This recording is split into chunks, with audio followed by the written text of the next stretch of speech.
New reaction tonight in the wake of a debate talking point last night about Springfield, Ohio, which we should say right off the bat is not supported by any evidence that we or really anyone has been able to find. In Springfield, they're eating the dogs, the people that came in. They're eating the cats. They're eating the pets of the people that live there. He's talking about black people, Haitian migrants. And yes, that actually happened last night in a presidential debate. The former president amplifying a claim going around in right-wing media. He's also been citing the death of an 11-year-old Springfield boy last year when a Haitian driver, now in prison, hit the school bus he was riding in. Here's what the father, Nathan, said last night at a public meeting. They have spoken my son's name and used his death for political gain. This needs to stop now.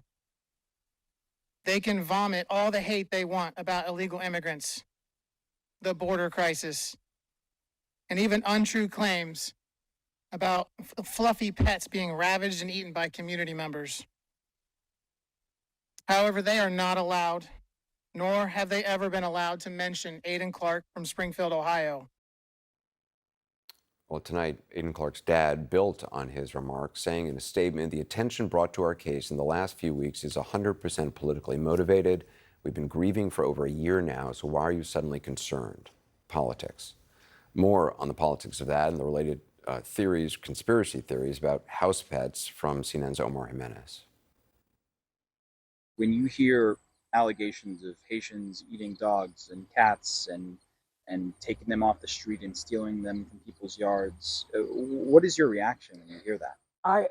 It was shocking to me, honestly, because the first question I asked myself, where in the world do people are eating pets? Viles Dorsonville is the head of the Haitian Community Help and Support Center in Springfield, Ohio. He came to the United States about 4 years ago from Haiti, and he hasn't just questioned the nature of the recent rumors, he's questioned what they will do to his community. It's just like xenophobia, it's just like bigotry, discrimination, and racist. And they do not normally take time to see the impact that can have on the mental health of the immigrants fleeing the country from all kind of chaos. To be clear, former President Donald Trump's claims are not supported by evidence. In a statement to CNN, a spokesperson for the city of Springfield said there have been no credible reports or specific claims of pets being harmed, injured, or abused by individuals within the immigrant community. But all of this has also come as part of a very real surge in Haitian population in Springfield. We have realistically been saying 12 to 15,000 immigrants is what we have counted through the health department and other agencies. And they are here legally under the Immigration Parole Program. Once here, immigrants are then eligible to apply for temporary protected status.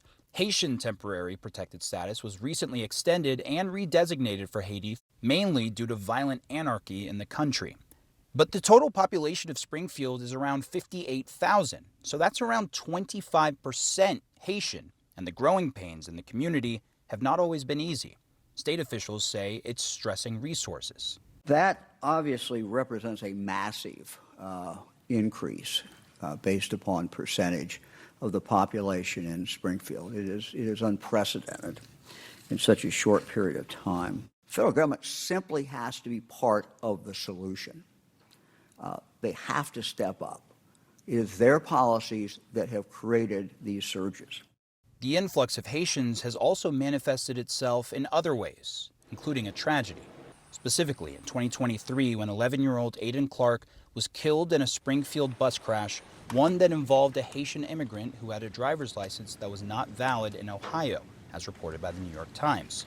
Aiden's father declined to speak on camera, but as others have posted about the tragedy recently, he told CNN in a statement, "We just want our family out of the news and for Aiden to not be mentioned in regards to politics."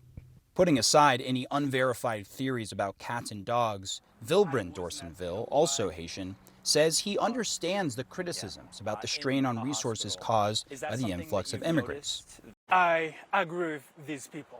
But he also painted a harsh reality. If it was not for a matter of death or life in my country, it would be better to get back. And that's also something we heard from another Haitian immigrant who spoke at that city council meeting, saying that she estimates most Haitians would want to go back if it were not for the crisis there right now. Now, since we've been here in Springfield, no one we've spoken to, we haven't gotten any confirmation of pets being eaten or pets being taken to be served as food. But we did run down another video claim that the former president shared on social media last night about a separate incident, not in Springfield, of a woman who allegedly ate a cat. Now, we followed up with the police lieutenant in Canton where this allegedly happened, and they also told us they have no evidence to believe that that person was not a U.S. citizen instead of what they've been described online as Haitian. Doesn't seem to be the case. Omar Jimenez, thanks very much. Back now with the panel.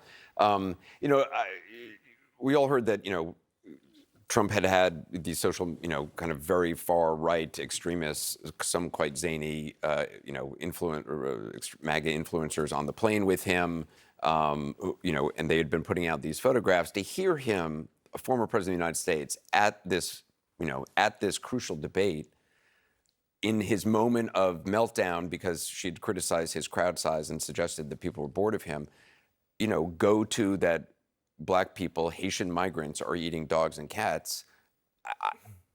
I found it shocking. Really? Not surprising, but Right. just... It can be I think it was not surprising. It was appalling. Yeah. But it wasn't surprising, and that's really the point here. This isn't a one-off. This is part and parcel of who Donald Trump is and what his political project is.